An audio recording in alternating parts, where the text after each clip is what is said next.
Ladies and gentlemen, good day, and welcome to UltraTech Cement Limited Q3 FY21 earnings conference call. We must remind you that the discussion on today's call may include certain forward-looking statements and must be therefore viewed in conjunction with the risk that the company faces. The company assumes no responsibility to publicly amend, modify, or revise any forward-looking statements on the basis of any subsequent development, information, or events or otherwise. As a reminder, all participant lines will be in the listen-only mode, and there will be an opportunity for you to ask questions after the presentation concludes. Should you need assistance during the conference call, please signal an operator by pressing star then 0 on your touchtone phone. Please note that this conference is being recorded. I now hand the conference over to Mr. Atul Daga, Executive Director and CFO of the company. Thank you, and over to you, Mr. Daga. Thank you. Good evening and a warm welcome to all of you on this call. Wishing you all a very safe 2021 and my apologies for having dragged you on a holiday of Saturday.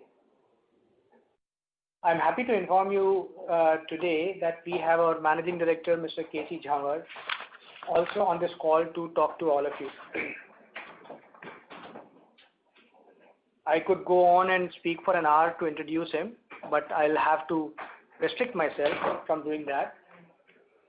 To introduce him, he has spent a major part of his career of more than 35 years in cement, having worked at the grassroots of plants, putting up several of our projects. The best being Dhar unit, setting it up in a world record for time taken and the cost at which the project was done. He's a veteran of the group, I've already mentioned, chartered accountant by profession, and a thorough gentleman. Thank you, sir, for joining us today. Before I delve into the quarter, let's discuss ESG. And I think nobody's better equipped to talk about how conscious UltraTech is with the environment other than Mr. Jhanwar himself. Over to Jhanwar, sir. Yeah.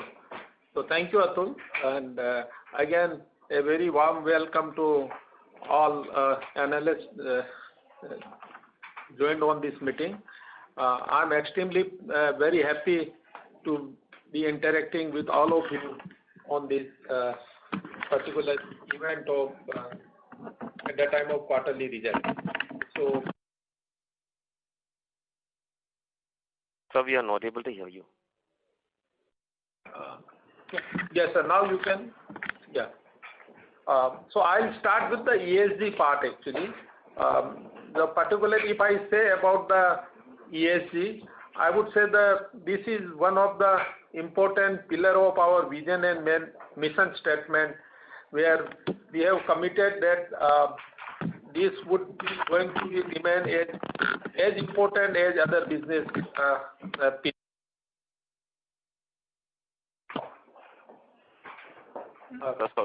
We have put the all kind of policies to achieve this particular objective, or whether it's environment, whether it's safety, or whether it is a social responsibility, everything. So whatever area which covers under the ESG have been very well defined in the organization, and there is a framework also in place where our 3 strategic pillars on sustainability framework are responsible stewardship, stakeholder engagement, where we have an interaction with the stakeholder group, and the future proofing, which is equally important. And we have very clear-cut focus area in the area of ESG, whether it's a decarbonization, water management, environment side, circular economy, which is very important, biodiversity, and of course you can't achieve anything without having a thought leadership. I am also happy to share with you that there is a well-defined milestone-based action plan under these focus area, whether it's a consumption side, whether it's alternate fuel usage, whether green power, WHRS, renewable energy, etc. So, and these all areas are tracked on a very regular basis, and on a quarterly basis it gets discussed in the management meetings. It is not only these 2-3 areas, but equally important that the environment norms, which are of course mandatory, but we need to exceed those norms so that we are ahead of those stringent norms. And in terms of circular economy, I would say we are one of the largest consumer of the fly ash. Actually, we consume almost 12 million ton fly ash per year.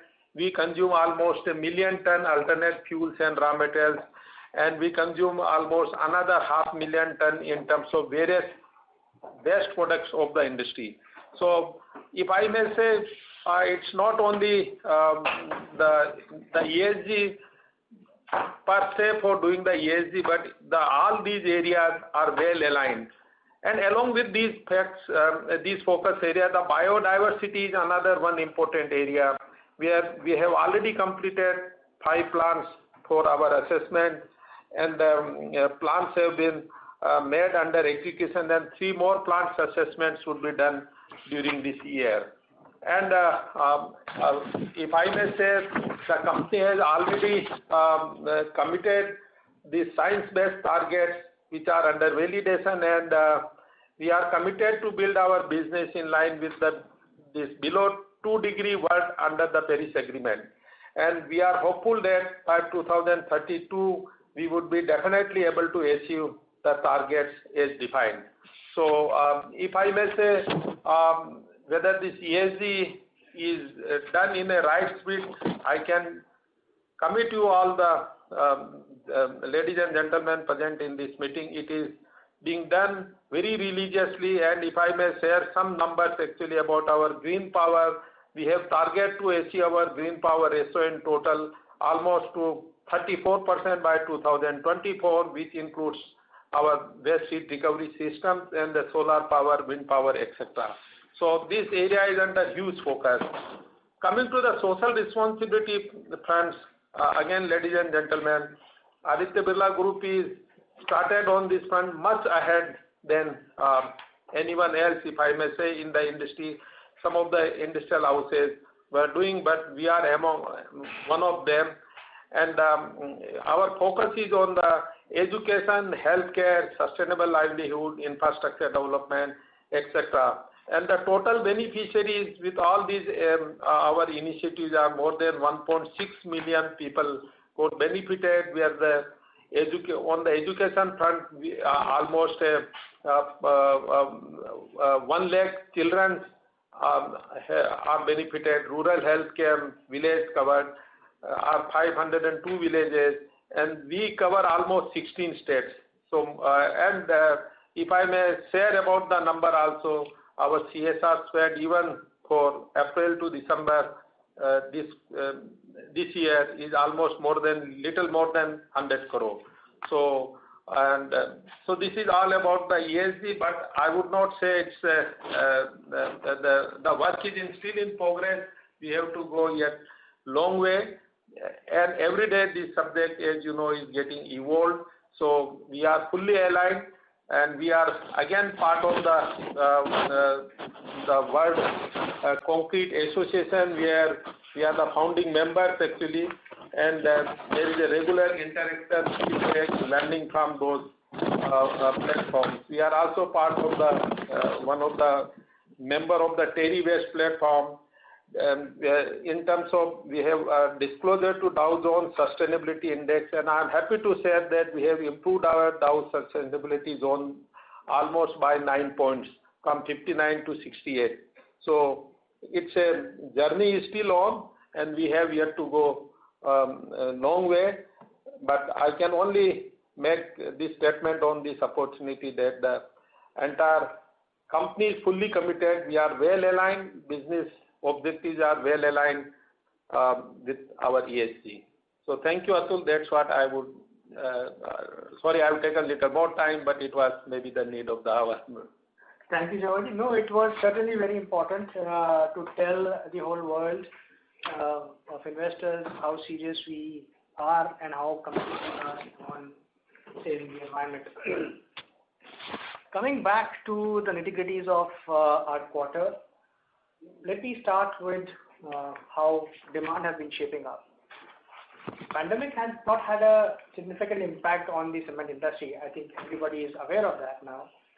After the initial setback, the industry has got on track with demand surfacing from almost all the quarters. We already talked about rural and infrastructure demand picking up.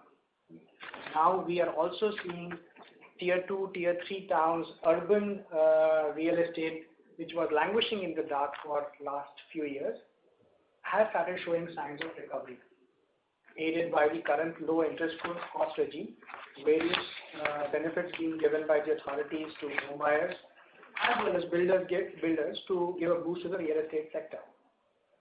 We've seen a healthy improvement in capacity utilization across regions. UltraTech achieved a capacity utilization of 80% for the quarter, ending December with as high as 85%. Sales have gone stronger only month after month. These markets continue their swan song on cement consumption. Pre-COVID, rural markets and infrastructure segment was driving demand, but now, as I mentioned, urban housing is also gaining momentum. Let me now quickly talk about our capex, the way things have been shaping up. Firstly, the last acquisition, Century Cement, was consummated on the 1st of October 2019, and this quarter, finally, UltraTech is a like-for-like quarter. Century assets have been shaping up very well. There was a small delay in terms of the rebranding exercise because of COVID, but we are sure that we will be able to complete the rebranding exercise as per plan by March or not later than Q1 next financial year. Line 2 of Bara grinding mill was another delay beyond our control, but now it's in the last phase, and we expect that the line will get commissioned by March 21. Line 1, which was commissioned in February 2020, has already achieved a capacity utilization of more than 70%. Work on our next phase of expansion, which was about close to 19 million tons, has commenced in full swing, and we are on course for commissioning during FY23 in a staggered manner. You are also aware that we were holding the assets, a 2 million ton grinding unit which was acquired as part of the Binani Cement acquisition. It was held for sale. We have finally decided to give up the idea of selling that unit and consolidated the asset itself as part of our UAE operations. Our total overseas capacity now stands at 5.4 million tons. I'm very proud to tell you about the way our team has managed cash flows. Not a penny of extra cash anywhere. That's the mantra which the team has been following. Our efforts have resulted in the reduction of net debt by a further 2,696 crores this quarter, totaling to 7,123 crores in the first 9 months of the year. And you all know January-March quarter is supposedly a very good quarter for cement industry. Net debt stands at 7,973 crores. We are having a current gross debt of 21,000 crores. However, and a treasury surplus of 13,000 crores. Our treasury surplus continues to give us an interest arbitrage, and we are always in the money, our treasury surplus. This treasury is deployed in 100% secured AAA risk-free investment opportunities only. Another dimension which we keep looking at is our ROE. ROE without goodwill has reached a number of 14.1%. We are confident to improve this further with all our new investments being at a low cost and generating very high returns. I expect to cross the number of 15% ROE along with the new projects coming on stream. We must talk about the cost curve as well. Yes, cost of coal and petcoke both have been going up. fuel forms nearly 13% of cost for cement industry. Currently, coal and petcoke both are trading around $110 per ton as compared to somewhere around $60 or $65 in June 20. It's almost doubling from there. Petcoke market has been soaring high over the last few months and is expected to peak by June in all probability. This has happened because availability of US petcoke has been scarce, with petroleum crude production going down, with automobile sector demand going down in the earlier times of COVID, and the demand for petcoke has been rising in Latin America and the Mediterranean. Many cement manufacturers switched to coal. International coal prices have also risen steeply over the last few months due to production and logistic disruption, strong Chinese winter demand amidst ban on Australian coal as well. As I mentioned, we expect that the fuel prices should stabilize in the next 6 months when again the crude production goes up for building up the winter stocks in the US refineries. Quickly to tell you about selling prices. Selling prices are marginally lower this quarter. This quarter has been volume led, but selling prices YOY have been stable. I must also update you on RMC. As in our last presentation, we had talked about RMC. RMC is a space gaining momentum for us. We now have 109 plants in the country, as compared to a number of 100 plants where our RMC network was stagnating for a very long period of time. We have started growing RMC in a significant manner. Besides being a large captive customer for our own cement, RMC generates incremental margins over cement and is also a high ROS opportunity. Much has been talked about white cement. White cement continues to strengthen its position in the market. Net sales going up 16% this quarter. This was driven by good volume performance and a strong price mix with growth broad-based across categories and regions. The growth comes from both white cement and wall care putty segment of the business. White cement grew about 13%, putty has grown handsomely at 18%. With strong focus and penetration in new towns, rural sales have also grown by 91% over the last quarter, same period last year. We are continuing on the path of innovation with launch of new products. We launched best-in-class waterproof putty in the market with 2 times water resistance, meeting great success. Introduction of new variants of fragrance putty and expansion of current product portfolio has resulted in incremental growth in putty segment. I believe fragrance putty has also been very well appreciated in the market, while waterproof putty has shown promising results in a very short time after its launch. I hope our results brought a smile on your face too. Some of you might remember my message a few quarters ago. The best is yet to come. So hold on and enjoy the ride. Thank you. Over to you for questions. Thank you very much. We will now begin the question and answer session. Anyone who wishes to ask a question, you may press star and 1 on your touchtone telephone. If you wish to remove yourself from the question queue, you may press star and 2.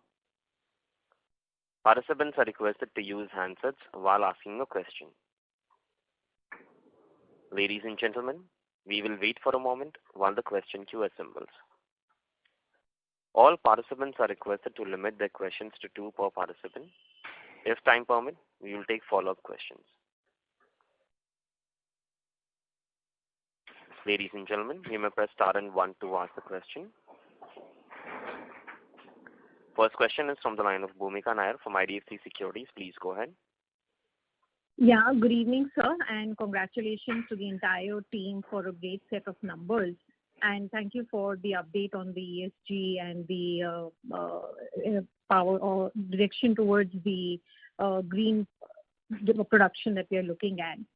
So the first question is on everybody's mind is the group investment or new entry of the paint business. And just wanted to get our thoughts on why we are not doing this ourselves, given that we have the moat of the dealer network and the brand through White Cement. And the second question is on the fundraise, given that we've been deleveraging quite well, the reason for the 3,000 crores of fundraising. Bhumika, first question on paints. I think we did not see any synergy of paints with cement. Globally, there is no cement company who was doing paints, and the customer for paints from a Salesforce perspective is different for a cement sales guy as well as a paints salesperson. We are single product core cement company, and I think surging ahead with our investment plan and growth plan in cement in a big way. To your second point, fundraise, there is a lot of interest arbitrage opportunities that exist in the market. I'm happy to tell you that last month we had raised a 3-year debt at 3-year bonds at 4.5%. Sorry, 4.6%. My colleague is correcting me for a few decimal points. So we see an opportunity of interest arbitrage whereby we can refinance some of our existing debt, and that's where we are looking at this opportunity of raising debt. To quell all doubts and for any other question that might come on this debt, the fundraising, we are not raising equity. There have been questions which have been raised in the last 2 days whether we are going for equity raise. It's not an equity raise. We did not mention in any shape or form about equity. It's a debt raise only. Okay, so it's refinancing. Yeah. Okay. So if I may just squeeze in one question, we've done quite well across all our acquisitions of both UNCL as also Century. Are there any further synergies and possible ways to reduce costs further between all the assets that we've acquired and setting up? Yes, there are lots of things that are happening. If you will see our presentation, there's an investment in a big investment that we are doing in WHRS in both UNCL as well as Century. There are production cost improvement program which is happening at Raipur unit, which is the oldest unit in the network of Century plants. When we complete our WHRS implementation, the cost will come down further. I'll request Jhanwar ji also to add further on this. Yeah, just to add upon, ma'am, because yes, as far as the old assets acquired, JP and the Binani Cements, the most of the synergy has been, I would say, realized. But yes, always there is every day some learning and some opportunities.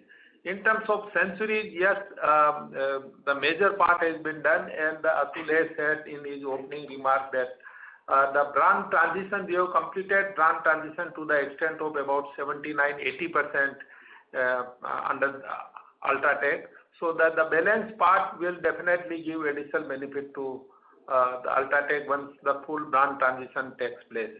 And in terms of the cost side, yes, definitely some more opportunities are there, and we are hopeful that in next 2-3 quarters we would be able to realize further value in terms of optimization of certain our consumption ratios and raw mix designs, etc., which is already on.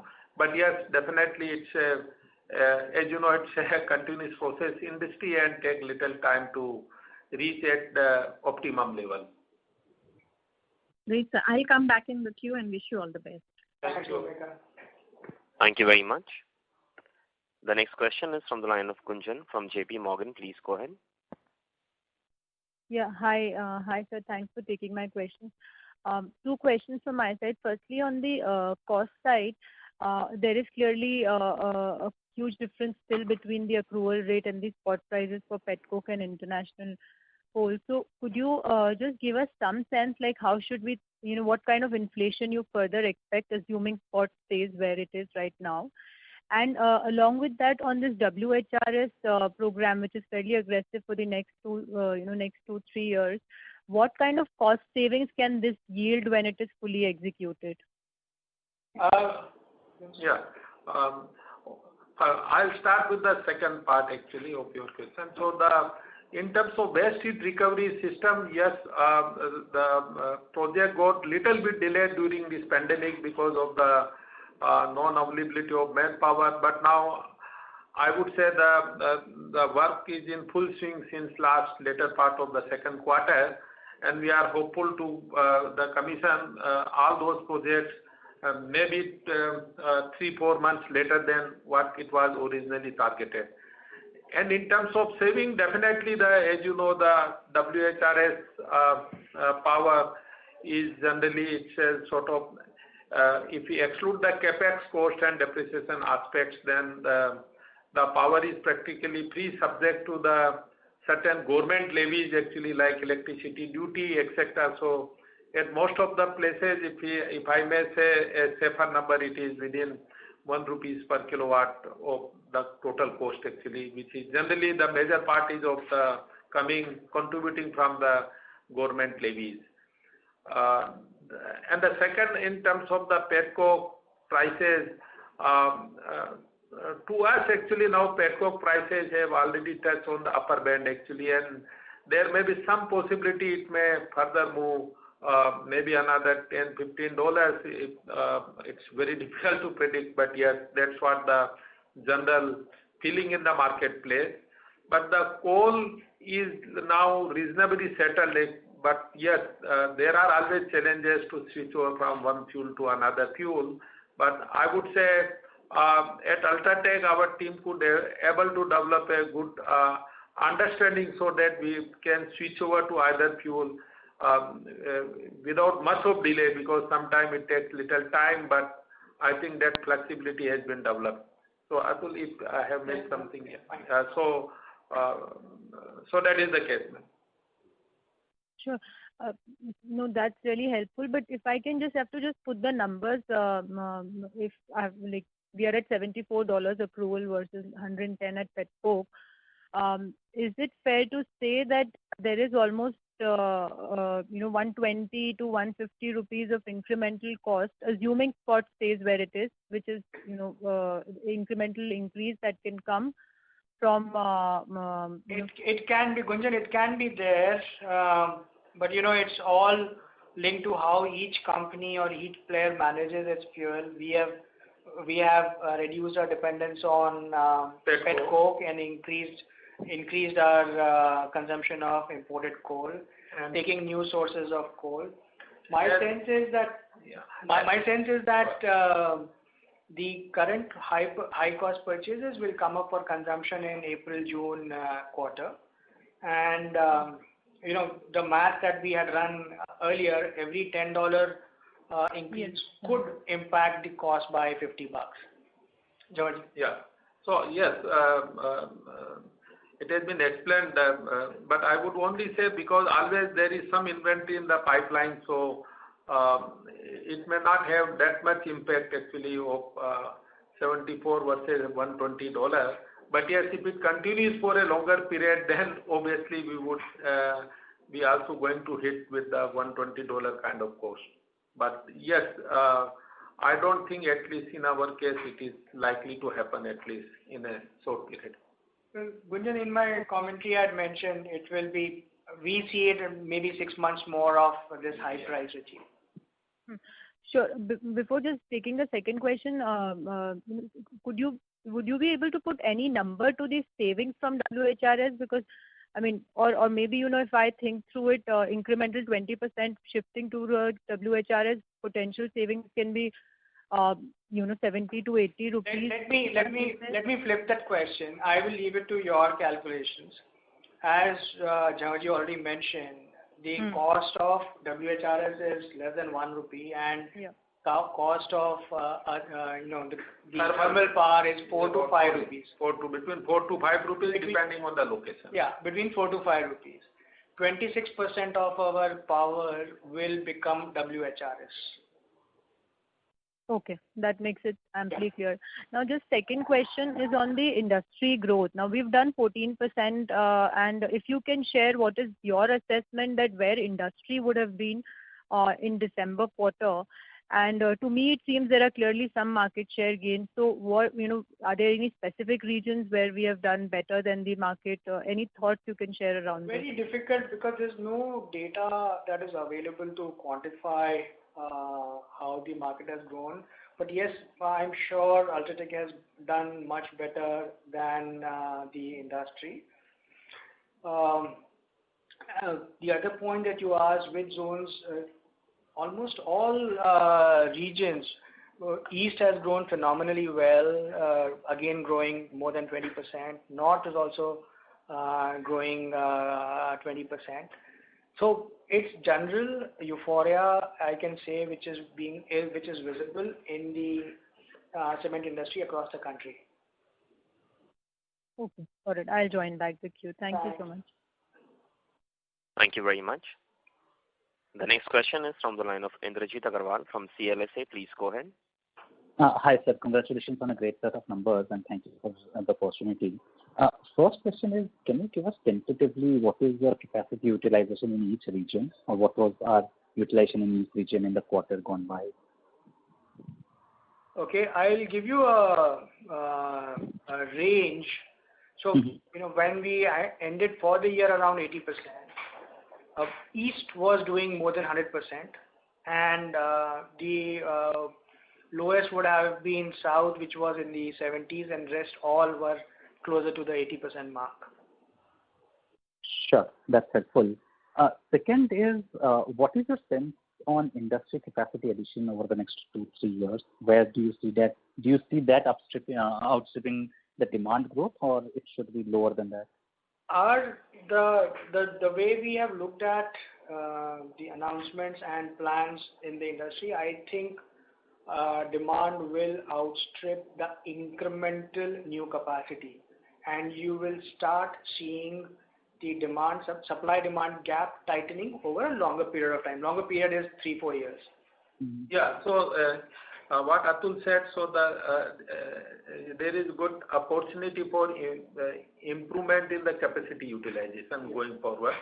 But as you know, because everything that demand is fundamentally is linked with how infrastructure momentum gets maintained actually, and whatever we read or whatever we hear from the policy makers, that the infrastructure spend is likely to continue, and now the urban growth has started happening. So hopefully the demand should support for improving the capacity utilization going forward. Sure, that's very helpful. And last one, if I may, you have done a phenomenal job on working capital release throughout the course of the year. Do you think there's still some scope left, or we could see some reversal in the next couple of quarters? Indeed, can I keep surprises to myself? Sure, thank you. All right. That. Yeah. Okay. Thank you. Thank you. The next question is from the line of Gaurav from Morgan Stanley. Please go ahead. Hi, thank you for taking my question, sir. So firstly, a little bit of color on how has been the growth in the trade versus non-trade, and within the trade, how has urban done and rural done? I'm sure that rural has been doing phenomenally well. Just want to get a little bit of understanding that what is the delta which has come in the urban trade and the non-trade segment. So yes, let me start saying that the trade has obviously done very well in the, if I may say, from the first quarter, second quarter. The overall trade ratio, if we calculate arithmetically, then the trade ratio was higher because the urban and the infra was not picked up actually. And in the last call, it was, you must have been definitely informed that there was a very good demand from the rural side because of the lot of migrant labor moving to their hometowns, constructing some small houses here and there. And this time the Rabi crop is also good. Water table is also increased almost 112% of the last one decade. So there is every likelihood that the rural demand is going to be robust. Urban demand, yes, I may say that there is a lot of articles in the paper that the unsold inventory getting reduced. But I think no major activity in terms of new constructions have started on the ground at least. But yes, now if the unsold inventory gets reduced, obviously the activity will happen on the ground. So if I may say in total, yes, in last 6 months the trade was in terms of trade ratio, derived ratio was definitely good because of the lower demand from urban and the infra. But the same, I'm sure, will get normalized now going forward because now the urban demand has started showing some sign of improvement, and particularly the infra and the government policy related with low cost urban housing, Prime Minister's Awas Yojana, etc. So obviously the calculated ratio of trade should come down. Obviously it was much better in the last 2 quarters. So that's my response. Okay. So second question on the UNCL, historically it has been at around 60% utilization. Current presentation says 75%, and profitability has been in line or even better. So has there been any rethinking in terms of strategic decisions on increasing lead distance or anything which has led to this increase in utilization rate? The demand has generally been good in the market, yes, and we are not leaving any stone unturned to service our customers. The lead might have increased, but the increase in capacity utilization is not because of lead, but it's more because of overall improvement in the demand sentiment, and we are able to service all our customers. So last question, bookkeeping on white cement and RMC revenue. Thank you. RMC was 620 crores and white cement was 538 crores. Thank you. Thank you. The next question is from the line of Ritesh Shah from Investec. Please go ahead. Yeah, hi sir. Thanks for the opportunity. Congratulations for a good set of numbers.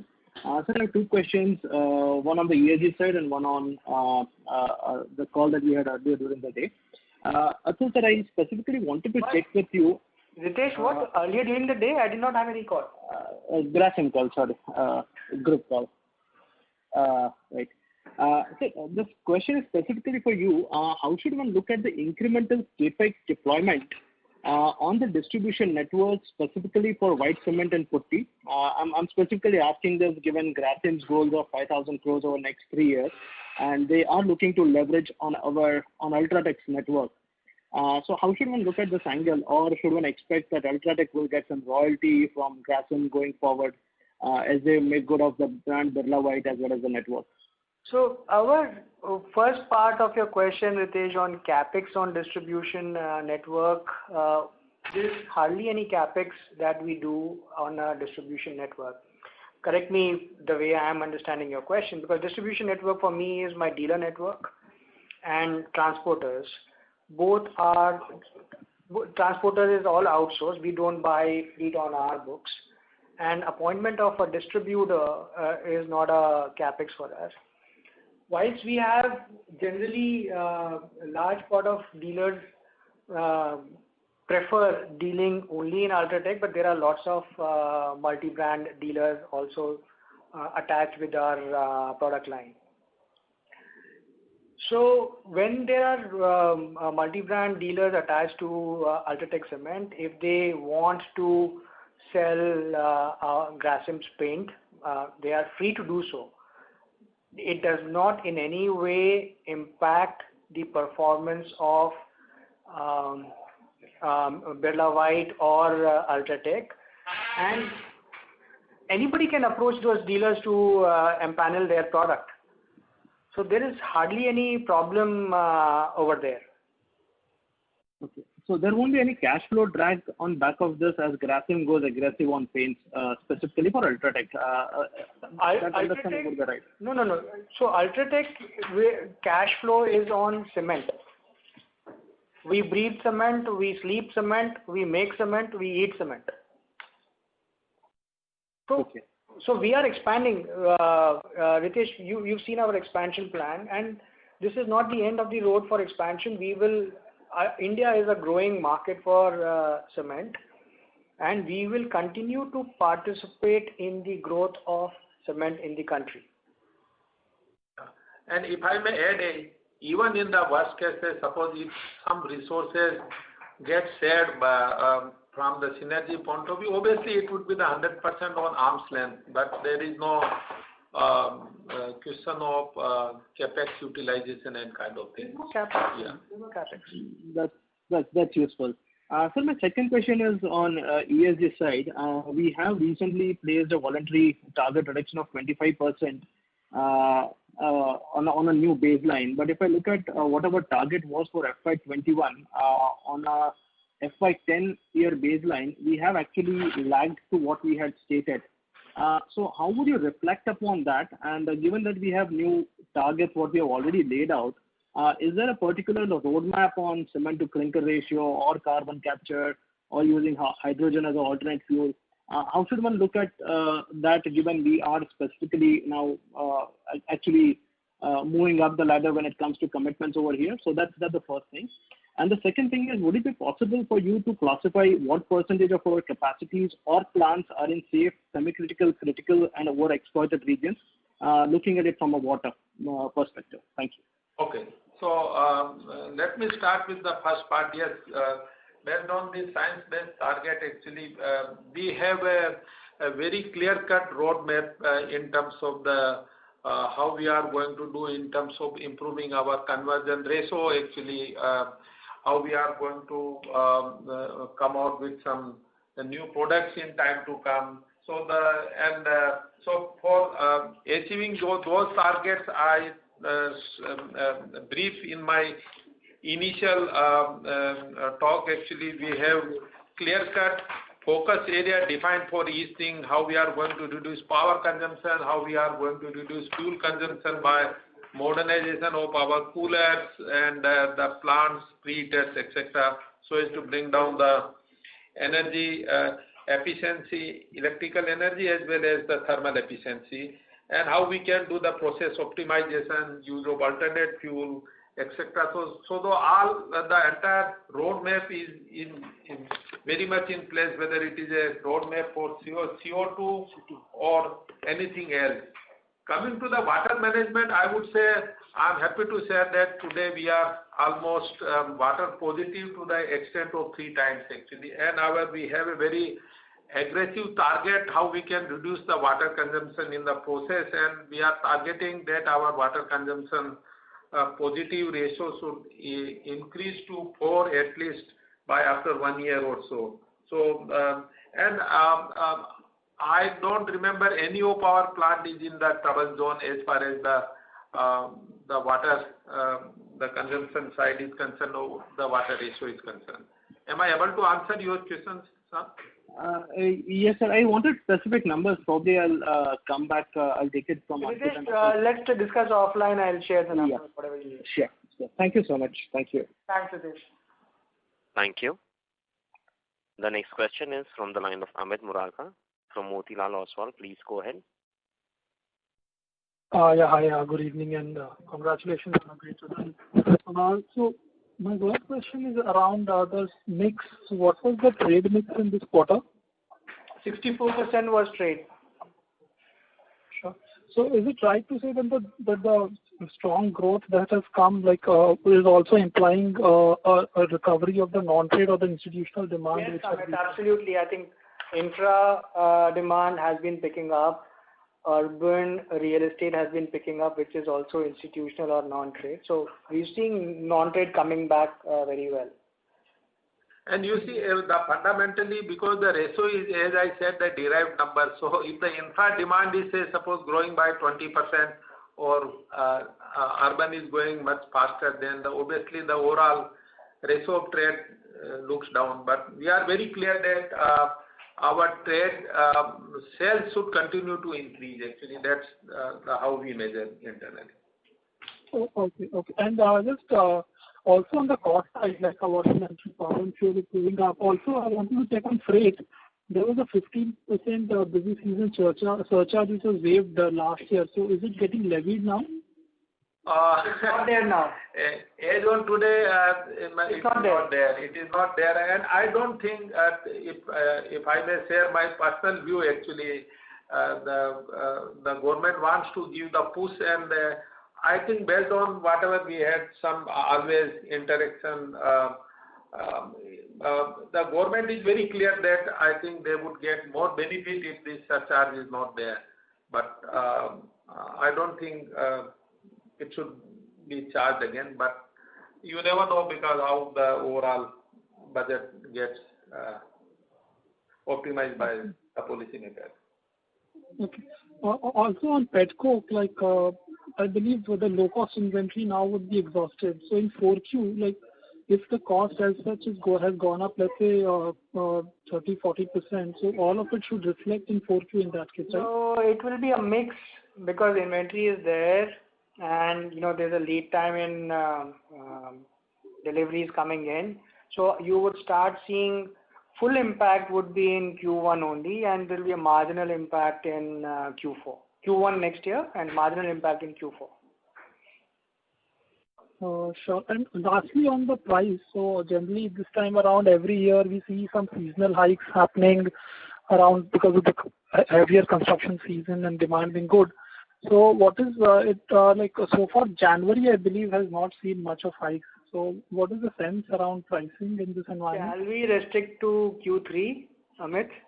Okay, sure. Thanks. Sure. Okay, thanks. That's all. Thank you. The next question is from the line of Rashi Chopra from Citigroup. Please go ahead. Thank you.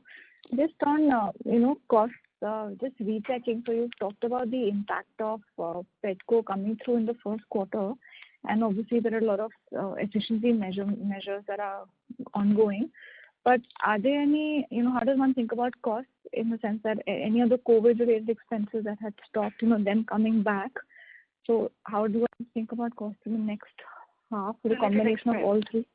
Yeah, I didn't get your point, Rashi. COVID-related expense as in? As in like a lot of the spend, like, in terms of your travel, etc., all of that, advertising, all of that kind of went down.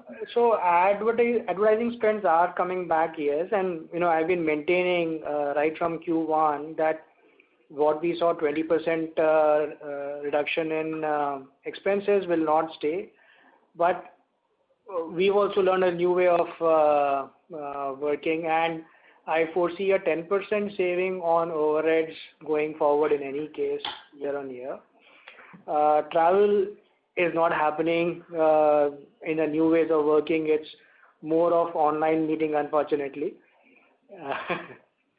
So there are lots of overhead reduction that is taking place, and don't foresee costs coming back to the same levels of Q4 ever again. Okay, just to clarify, when you say 10% reduction on overhead, you're talking about, again, next year versus as in FY22 versus FY21? Or this is just an ongoing? No, FY21 is a year not to be used for comparison. It will be, if you have to compare, you have to compare with FY20. Okay. And what is the lead distance now? It's close to 440 kilometers. And this was, somebody might get alarmed why our lead has gone up, but this was a conscious effort to service our customers. As I mentioned, eastern plants were running at more than 100% capacity, and we were falling short of material. And that is where, when we saw this coming, we also announced we pressed the pedal on our expansion plans. A lot of expansion happening in eastern markets so that we are able to meet the growing demand in East. We have been servicing East from as far as Maharashtra plants, from Central plants, from South plants also. And that is the reason for lead going up. Yes. Yeah. So it's a fundamentally because of, as one Atul said, we had to move lot of metal to service our valued customer, but it is also to do a lot with the market mix actually, because the Eastern market generally have a much larger lead than any part of the country, whether it's a south, west or north. So that's also have the impact. Got it. Okay. Thank you. Thank you very much. The next question is from the line of Ashish Jain from Macquarie Group. Please go ahead. Hi, sir. Good evening. So my first question is, on the debt raise that you indicated that we have also raised debt at 4.6%, last year. 4.54%. Okay, 4.54%. Saurabh will kill me if I say 4.6%. Sir, what is the hedge cost of that debt, and does it still make it attractive versus whatever you're earning on your treasury at this point of time? And another question in same context is also that now we are sitting on like a huge 13,000 crores of treasury. Our cash flows are fairly strong. We're well covered for our capex as well. So is there no thought of actually reducing the gross debt going ahead? Because if you are doing more fundraise with a longer tenure, issuances, should it be read as a thought that you will not reduce gross debt going ahead? As long as I am having a positive arbitrage, we are keeping our treasury, and the treasury will also start getting deployed for our expansion, for all the capex that we are undertaking. So monies will be used over there. And I don't know what is the linkage of hedge cost. 4.5% was rupee cost of debt. Saurabh, you want to say something? It's an INR bond, so there is no hedge cost attached to it. Yeah. Sorry. I thought that is a dollar bond. It was Indian rupee bond. Okay, fine. Yeah. And so secondly, is any part of the treasury invested as intercompany loan or something? Ashish, I have told you guys n number of times. Right. Fine, sir. Yeah. And so just lastly on, in terms of pricing and all, can you give some color how Q3 pricing was at a regional level? Because, like sequentially your pricing is flattish, which is better than my expectation for sure.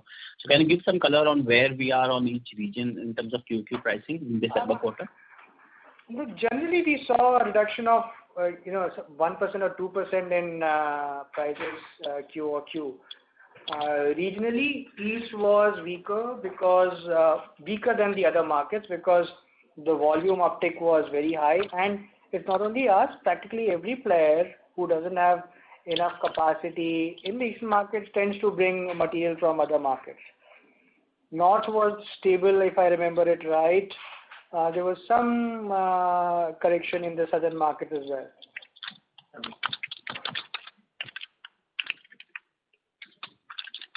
Okay, understood. Thank you so much, sir. Thanks. Thank you. The next question is from the line of Naveen Sahadeo from Edelweiss Financial. Please go ahead. Hello. Hi, Naveen. Yeah, good evening, sir, and good evening, Jhanwarji. Congratulations for posting a great set of numbers.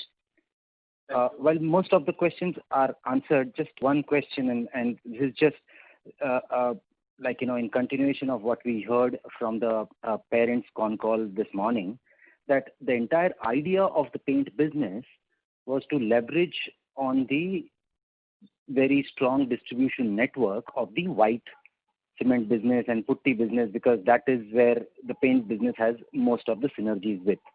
So just a question here is because since our business, again, as you mentioned, is grey cement, is there a possibility that we hive off or give back this white cement business to the parent, and that helps unlocking some value for this, because it's typically seen as an FMCG business but gets a multiple of a grey business. So is there a possibility that this kind of a hive off can happen?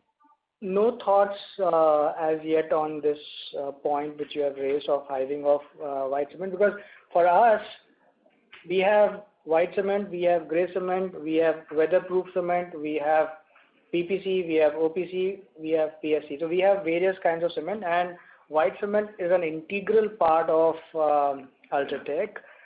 White cement manufacturing process, white cement can be manufactured in a grey cement kiln also. That is also a possibility. There is a lot of synergy amongst the operating teams. Procurement is common. In fact, coal, petcoke procurement is common. And as far as distribution network is concerned, or Grasim paints business leveraging on our distribution network. I already mentioned on the in one of the questions, because we have lots of multi-brand dealers. Today, let's say any other cement company can also approach them to keep their product. Any other paint company, there might be dealers already who are stocking some other paint. So there is no reason why they will not be willing, and given the trust, the respect that Aditya Birla Group's brand has with all the dealer community, they'll be more than happy to do paints. For them, it will be one more source of attachment and connection with the group and generating revenues for them. This does not in any way create a problem or hamper our distribution network. Okay, that's helpful. Just one question on RMC. You mentioned that business has come back strong with 620 crore rupees of revenues in the quarter. If I understand correct, it's over 20% YOY growth. So given that we are still recovering, and I'm sure demand in all probabilities will be in Q4 will be better. So is it safe to say that, going ahead now, since this quarter, December itself has seen over 600 crore revenues, going ahead, this business can continue to grow with more plants and all coming under its fold? Yes, certainly. And in the last call itself, when I showcased our portfolio of products, and I mentioned RMC was bound to grow 10 to 20% by the end of March 21 itself, and we are on course. Yeah, and to further add upon what Atul said, because as you know, the RMC is linked with the infra and it's urban centric. So if the urban demand is now showing improvement and so the infrastructure, so I'm sure the RMCs should continue to do better going forward also. Great. Just one small bookkeeping question. How much was white cement volumes for the quarter? White cement volume is 3.9 lakh tons. 3.9 lakh tons. Okay, that's helpful. Thank you, sir.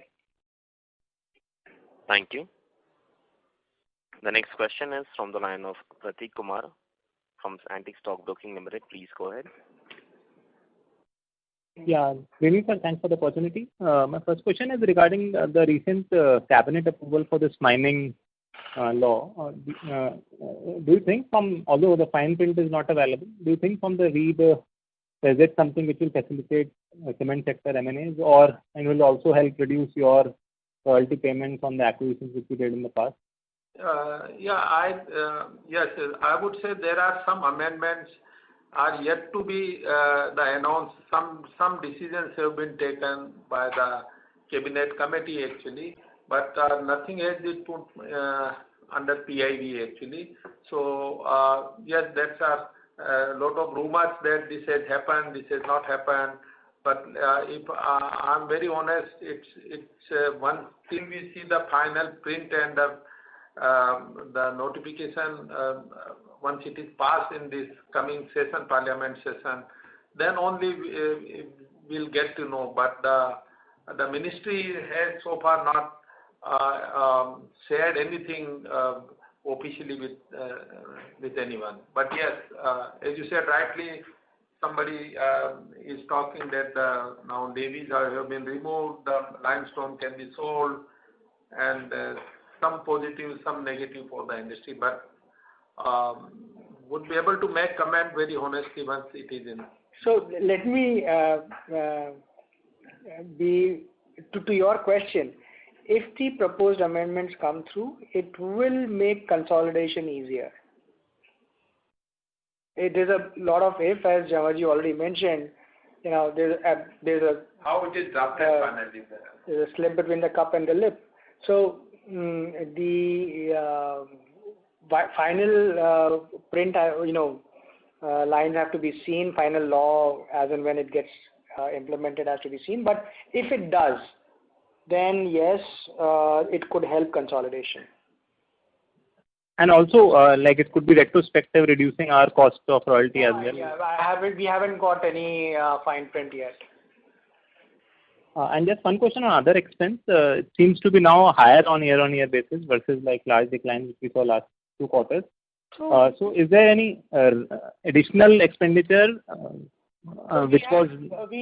There's slight increase in ad spend which was there YOY, but if I look at on a 9-month basis, we are still below our numbers. And I again maintain we will have a reduction in overall expenses going forward in any case. Sure, sir. Thanks and all the best. Thank you. Thank you. The next question is from the line of Raj Gandhi from SBI Mutual Fund. Please go ahead. Hi, sir. Thanks for the opportunity and congrats for the great set of numbers.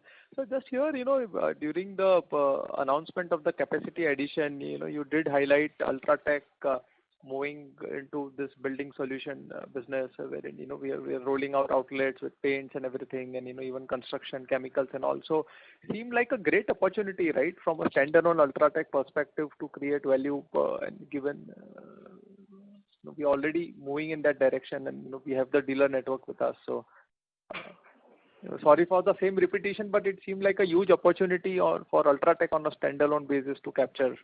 What opportunity? I didn't understand. The paint opportunity. Oh, so one is UBS. We did not start UBS network last quarter. It has been there, and I had just showcased the strength that we have developed with a network of 2,300 stores. And yes, that we do sell paint from that network, which is a branded, which is a trading play for us. More important for us is UBS acts as a channel for as a customer for us for selling cement. Paint, as I explained, does not fit into the overall scheme of things of cement as a business.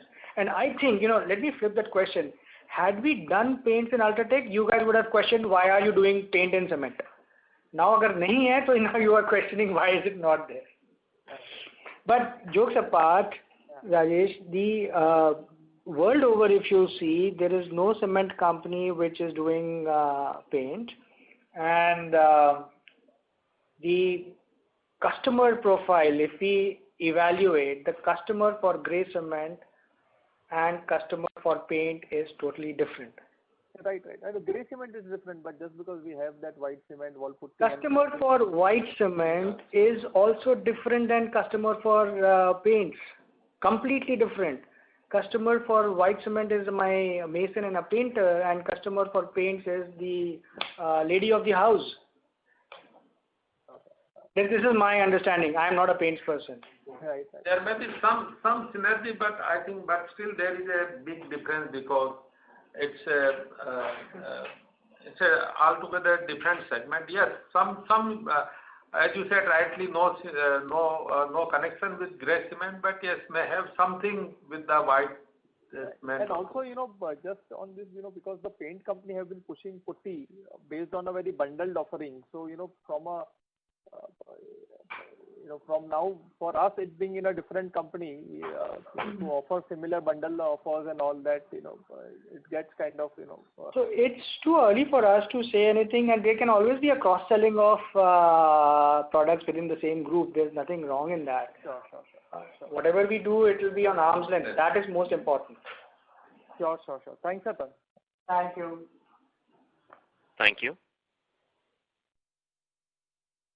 The next question is from the line of Rajesh Kumar Ravi from HDFC Securities. Please go ahead. Yeah, hi sir, good evening and congrats on great set of numbers. First of all, on few numbers, like you mentioned your WHRS capacity. Would you also give us what is the current thermal power capacity with the group, Ultratech as a whole? It's total 1100 or 1200 megawatts. 1200, okay. And sir, on the RMC you did mention that there is a sharp increase and it will continue to grow. On the working capital, even in your September quarter, you had already squeezed in your working capital significantly, and thereafter you have further reduced it. So do you believe that the December quarter number are more sustainable, or there are few specific reasons because of which the working capital has come off significantly? December is sustainable. Okay. And yeah, I think most of the other questions are already answered. Thanks. Thank you. The last question is from the line of Madhav Marda from Fidelity International. Please go ahead. Yeah, hi sir, good evening. Thank you so much for your time. I just wanted to ask, because there have been so many questions on why Ultratech didn't enter the paints business, which I find very surprising, why you should do paints. Very surprising. But I mean, I just want to, I don't understand. There's no gray cement company in the world that's doing paints. Anyway, I think my question only was that even if you do like an arm's length kind of transaction, would you be able to give us some sense on how that could be structured? Like it would be some sort of distributor margins or something that we would earn? Or I don't know, Madhav, as and when it happens, because this has just been taken up by Grasim, I'm sure they will come to us in case they need to do some kind of tie-up or synergy. Because as I explained, anybody can approach the dealer to enlist their product. Today, I'm not 100% sure, but there might be a white cement dealer who's already selling some paint. It is a possibility. I don't know for sure. So they will be more than happy to sell Grasim's paint. They don't even have to take any permission, any approval from us. Right. Understood. Okay. That's all from my side. Thank you. Thank you very much. I will now hand the conference over to Mr. Atul Daga for closing comments. Thank you everybody for having spent your Saturday evening with us. And as I said earlier also, the best is yet to come. So hold on and enjoy the ride. Look forward to meeting you again for the next quarter results, and I'll be more than happy to talk to you in case there are any queries left. You can give me a call or my colleagues later on. Jamalji, anything to say? Yeah. So thank you once again. It was nice interacting with all of you. So thank you once again. Thank you. Thank you very much. On behalf of Ultratech Cement, that concludes this conference. Thank you for joining us. You may now disconnect your lines. Thank you.